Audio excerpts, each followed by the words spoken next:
Hiện hỏi lùng ốp hiện hỏi chỉ là và chỉ biết vẫn hỏi tia án bùa mông á lùng nóจะ hỏi ốp lo và cái tuy biểu rồi có tuy biểu nó vẫn cái tuy hết thì ta hoàng thì sẽ tuy giảm pe như nó sẽ mất tuy và lùng ốp tay rồi hè miền có yên hỏi tuy biểu nó thật rồi mi mà thế có mi dễ xoang bát béo nó bà sẽ có tay lùng ốp tay hè nó bố mất tội mình có một đâu mi tự nhiên là tuy biểu nó bảo đâu mất tội mình có gì ta tuy biểu choang hay nào Italia cố tay mình hăng xin đàn luôn với nó tuy biểu đồ hai bữa giờ mình số chết đổ lên bát béo đòn hiểm con gì bát tuy nhiên cái sàn cố tay nó mai luôn hăng luôn cái ta choang thì tiền nó xuất cái đó choang thì là đông mùa xuống tại Phú Hà mẹ có làm tiền là Phú Hà mẹ khâu hậu hôm miền này chẳng sẽ trả lại cái chú rồi khu luôn mà khu cổ và lại gì thì nung nhé béo chết bữa cổ giờ tại bèn on nhé mình sẽ tại đúng ạ bèn on nhé tại có hạt tôm mà là muốn sẽ tại mai lọ mai nhém phải sẽ tại tham đa muốn thì muốn sắm tại yếm bao nhiêu xin chào nhé bèn bữa tại chúng mình lo trên mỏ chỗ có thể mà sắm hạt thì hạt bèn lo hải này tại thì nói luôn ạ lại chỉ thì nung chịu cầu trên bữa lọ xin chào chủ khâu nhiễm bám chủ khâu chỉ trả tại bữa mai làm miền đến tại tao giờ tại mai muốn nhé tại mai tế sẽ hoàng sáng lông nhé và tại có lông chia tại yếm luôn nhé trên hồ quá lọ luôn nhé trên hồ nó hoàng sáng ô rồi nhu giờ ok nhé bữa xin chào hoàng sáng nhớ giờ chỉ nhiều phải ổn nhé kiểu cổ tay mà hăng đồ luôn tại sao nhú dạ có tay đặc biệt hăng có giờ thằng tôi mi thằng phải chơi luôn biển hăng no luôn khâu nhiều nhất cổ tay ta khâu hậu lại xin ô thì ta với anh thảo tôm hay phở với tay anh gáp chứ mi lại xin anh bó chứ mi mảng chứ mi ô sản địa ta thảo tôm hê ta hê béo nó tôm hê phở nó béo vậy nó với hiệu Costco nó quá cái ta lo tê cái này nhỉ lo tê cái này lộn lo hại nó lại xin rồi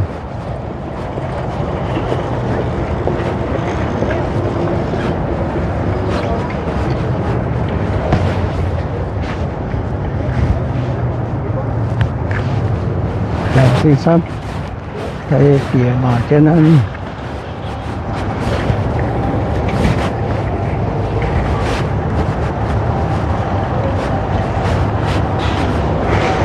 để sắp gặp phía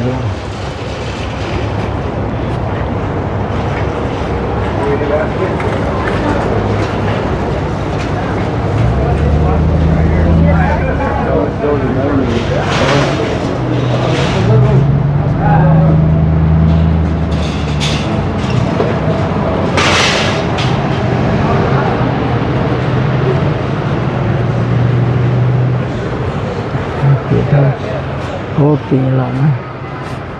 tôi dành đi phun nãy nhớ giờ mai lồ nhớ cái đó nhớ mai thà thà lô chia cả nó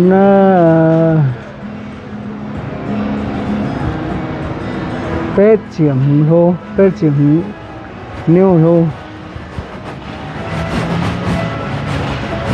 Giờ mai là dàn hốp giờ mai sám lồ như cái này nhưng mai rồi á.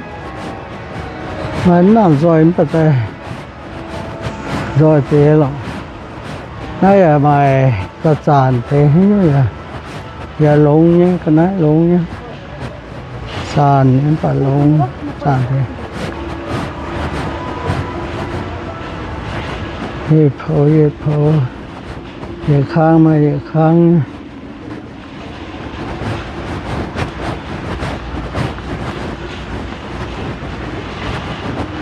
khang mà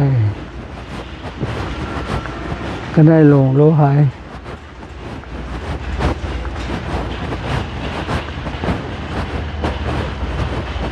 cái này lồng mai nhiều mai khang tôi mày quá thì vừa nhưng cái này mong lông bia quá mong lông như bia xám chìa nữa xìa nhiều mà rồi đây là mong lông bia nữa đây là mong lông như bia đây mong lông như bia giờ thảo mày nhận như cái này luôn từ đây xuống mày nhận như cái này tốt để tắt tiếp vào chính sorry phải pháo sorry tôi cho một buổi chiều con khó vừa đi vừa ta sẽ đi cho bà tay hiện tại vì nghiêng nhậu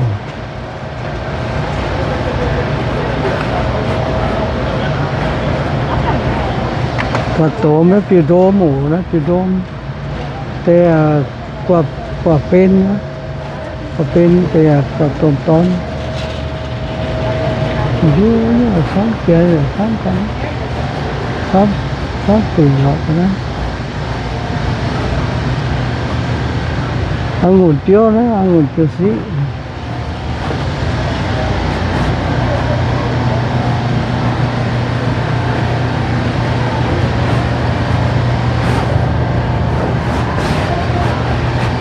đó là hay đó vậy đi một cái thì ngon quá thì xuống ngó phản thì ngon gì em thì chứ xìa giang nhá quá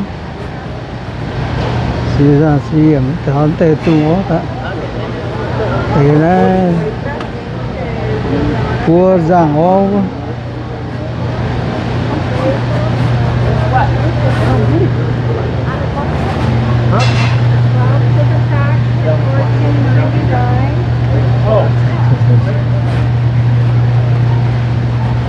ta tu mai thì cái này tu chàng hot linh sao như là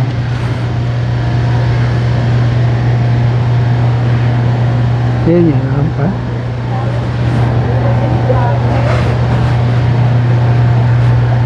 thank you ma'am. You're welcome. This is chicken sausage by Sabatino. do là do vừa lôm chúa chỉ như bông bong thôi mà quả thô nghe lôm mi bong thôi chỉ đứa trẻ chết rồi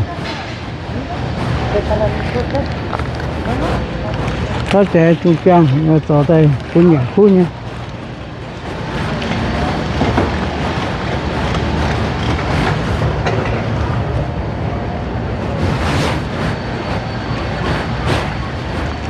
con hả đây là con cho nó không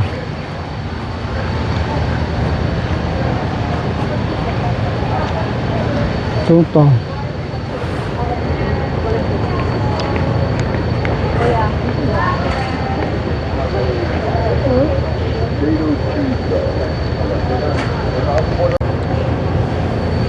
tao cũng bột chảo ta tắt chứ số tôi thì cái này rồi tắt chứ cá nhỉ khui như sao mà cá đỡ tí melting the cheese. It's followed em mà nhớ on to the right. Our Mediterranean flatbread.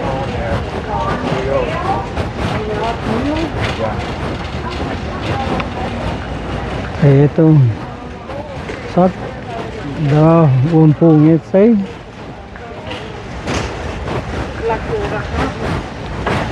nó quản tiền nó sót của thế sắm tiền hay vậy chiếm su lô nó ta nó to lò đó cái sản cái tiếng chơi khó lo hay chơi kinh chia giang dễ hiểm nhá sót của thế thì nó sẽ cái sản thế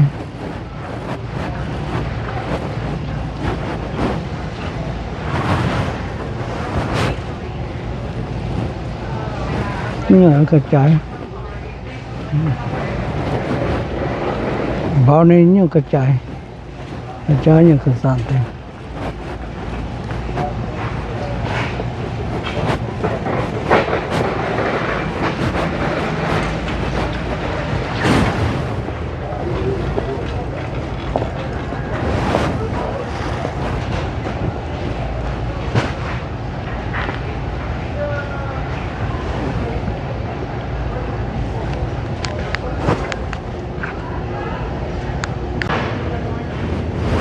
đây thì họ vậy đó thì là sắm có lợi tiền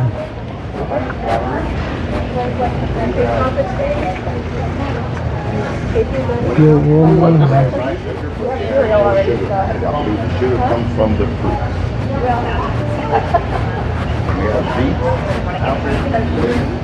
I'm on my way back. We'll do top off inside. thì tập cho tu nằm nha tập cho nằm như tổ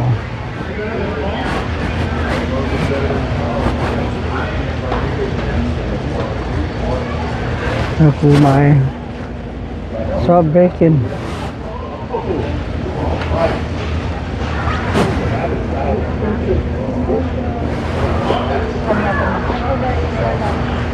hay thì chán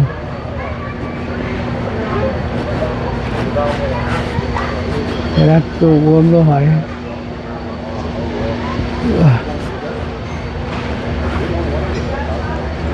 cái sự lo cà phê mà nhiều phiếu nó nhà khu nhé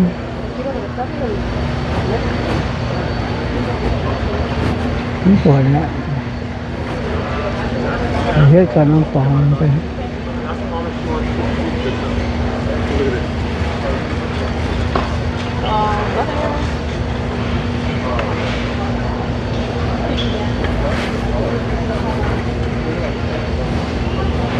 mà ta lọt ta chứ hỏi với bài được kêu lọt cà phê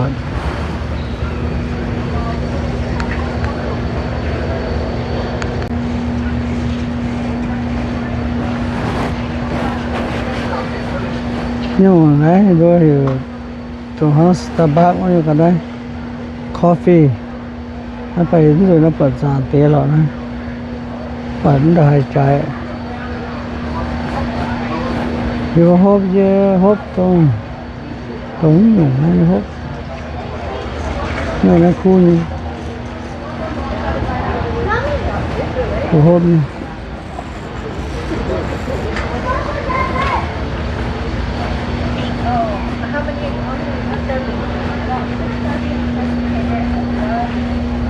Serving size. So everyone's like something like that in that for them.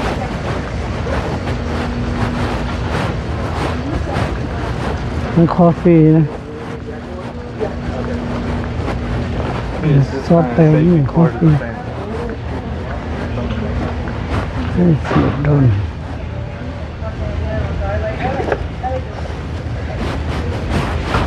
cú phô mẹ nhỏ vốn giờ gió mẹ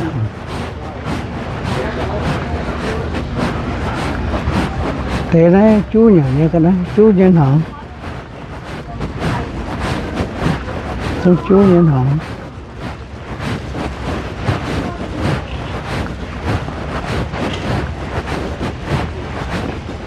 ra thảo miền nhớ uống á Pepsi lỗ hải tê miền nhân hàng gì đó mày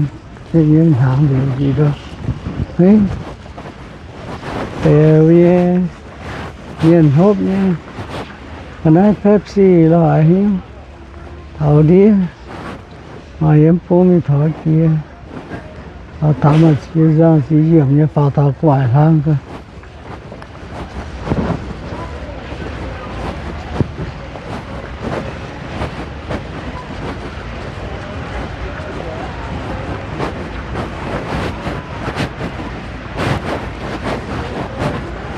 mà cái đó có thảo đi cố tình mà cái gì mà chỉ thằng nào thôi ta chỗ à khó liền cơ này mai tao hai một cái mong á nó mày đi nhà này đi vô phút bảy này đi vô nó giờ mày được bao nhiêu qua mày đi như lan rồi đấy mày đi như lan nữa hôm nay mày đi sorry bữa mai chèn mỏ như thế nó cũng nhiều lắm tụ bố sự mày chèn mỏ như thế sáng tao phun bữa ta nó bữa ta nói mày tụ đến tệ nó hôm bữa cần mày số tay mày đến sử dụng chèn mỏ như thế mày thương tệ này số sắm có lọ giống như mày tệ này thế là rồi nhàn hàng khu như đi phút hàn hốp như đi xuống mày nếu giờ mày nó sắp thì lọ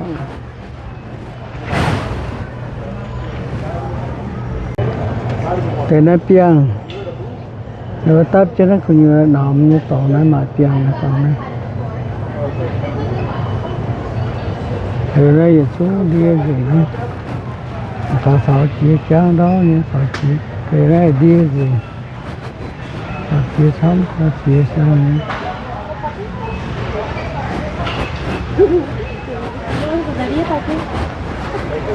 cái mà lưỡi hầu như tổng đây là mà lưỡi hầu vẫn thế này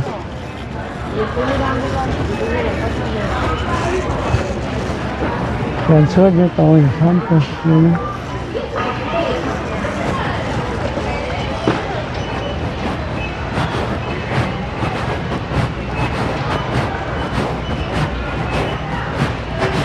vừa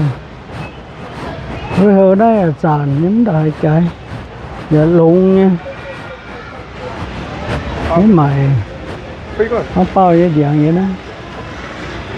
sông điện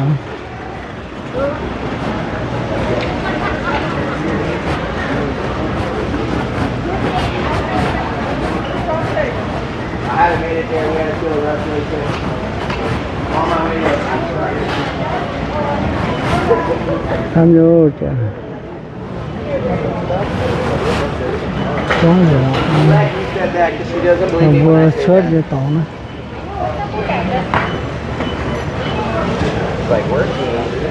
cái này nhà hóa quả quá có nhà nó lò nó vô từ vậy đó mày vậy đó mày xuất đó mày sợ luôn thì chuyện mà nhà vậy đó nếu chuyện mà nhà tôi nó mày cái đấy xong coi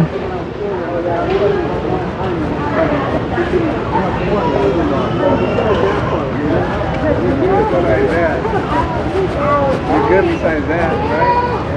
không còn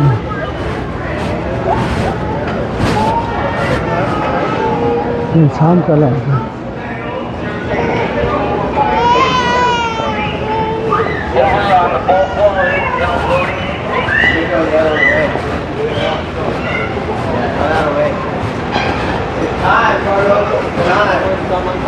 chạy đó thấy chưa sir chị hao rồi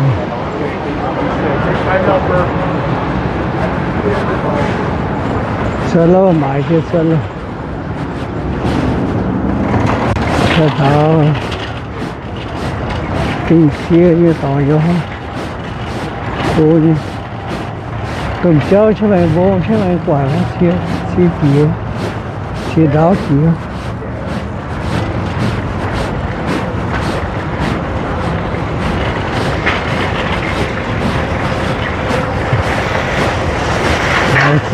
Xia nữa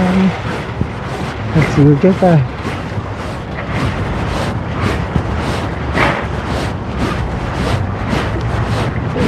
Hot rửa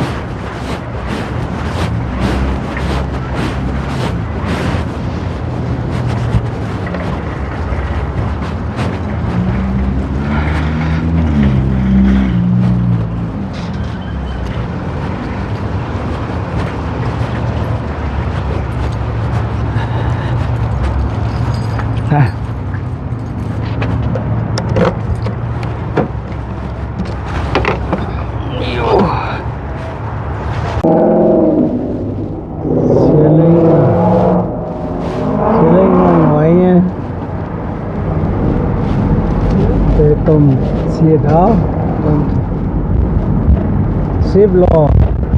xếp món xia nói nụ xia giờ lô xếp cá rồi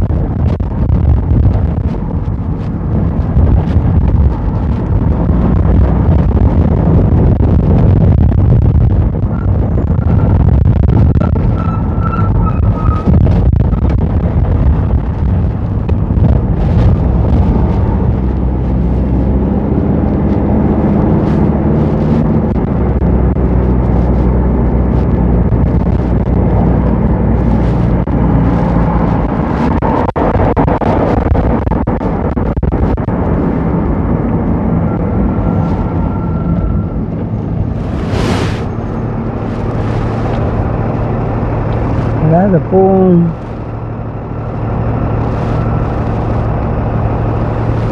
người phải quá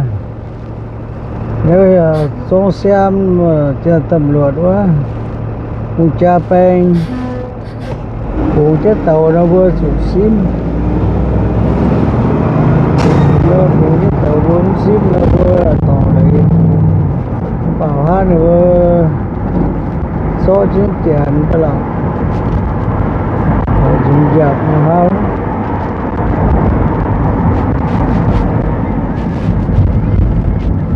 có thể dùng dập nữa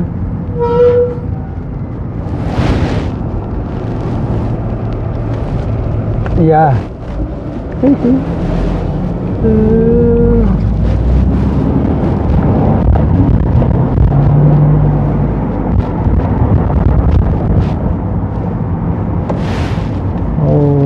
giờ này mẹ so trên rồi thò chia luôn á so chè thò chia qua tổ tế nè